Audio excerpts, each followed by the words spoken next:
പുസ്തകത്തിൻ്റെ പേര് ഡോക്ടറെ ഞങ്ങളുടെ കുട്ടി ഓക്കെ ആണോ എന്നാണ്.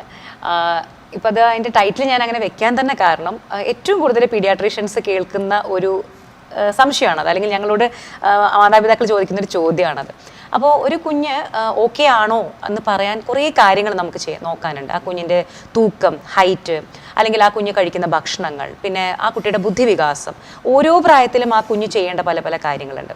അപ്പോൾ ഇന്നത്തെ ഒരു കാലഘട്ടത്തിൽ ഇന്ന് ഞങ്ങൾ കാണുന്ന ഒരു പ്രോബ്ലം എന്ന് പറയുന്നത്, അച്ഛനമ്മമാരെല്ലാവരും വെൽ എഡ്യൂക്കേറ്റഡ് ആയിട്ടുള്ള ആൾക്കാരാണ്. പക്ഷേ അവർക്ക് കൂടുതൽ, അതായത് അവർ കൂടുതൽ അറിയാൻ ശ്രമിക്കുന്നത് കുട്ടികളുടെ അസുഖത്തെ പറ്റിയാണ്. ഇപ്പം നമ്മളൊരു കുട്ടിക്ക് ഒരു അസുഖം, ഒരു ജലദോഷം, ചുമയൊക്കെ ഉണ്ടെങ്കിൽ അവർ കംപ്ലീറ്റ്ലി ഗൂഗിൾ ചെയ്ത് പഠിച്ച് റിസർച്ച് ചെയ്തിട്ടാണ് ഞങ്ങളുടെ അടുത്ത് വരിക. ചിലപ്പോൾ കൊടുക്കേണ്ട മരുന്നിൻ്റെ പേര് വരാൻ ഞങ്ങളോട് പറയും. പക്ഷേ ബേസിക് ആയിട്ടുള്ള കാര്യങ്ങൾ, ഇപ്പോൾ 2 വയസ്സുള്ള കുട്ടി എന്തൊക്കെ ഭക്ഷണം കഴിക്കണം, അല്ലെങ്കിൽ എന്തൊക്കെ കാര്യങ്ങൾ ചെയ്യണം എന്ന് ചോദിച്ചു കഴിഞ്ഞാൽ, എത്ര ഹൈറ്റ് വേണം, വെയിറ്റ് വേണം എന്ന് ചോദിച്ചാൽ അവർക്കത് അറിയില്ല. അപ്പോൾ ബേസിക് ആയിട്ട് ഒരു അച്ഛനമ്മമാർ അറിഞ്ഞിരിക്കേണ്ട വിഷയങ്ങൾ പലപ്പോഴും അവർക്ക് അറിയാത്തൊരു സാഹചര്യം ഞാൻ കാണാറുണ്ട്. അപ്പോൾ അതുകൊണ്ടാണ് കുട്ടികളുടെ അസുഖത്തെ പറ്റിയല്ല, കുട്ടികളുടെ സുഖത്തെ പറ്റിയാണ് നമ്മൾ ആദ്യം അറിയേണ്ടത്. അപ്പോൾ അതെല്ലാം പറഞ്ഞിരിക്കുന്ന ഒരു ബുക്കാണത്. വെയിറ്റും ഹൈറ്റും, അതുപോലെ ഓരോ പ്രതിരോധ കുത്തിവയ്പ്പുകൾ നമ്മൾ എന്തിനാണ് എടുക്കുന്നത്.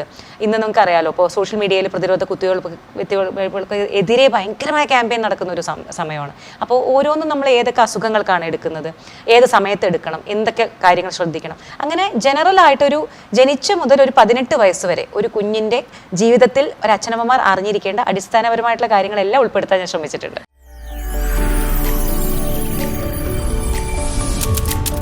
NTV UAE to the world.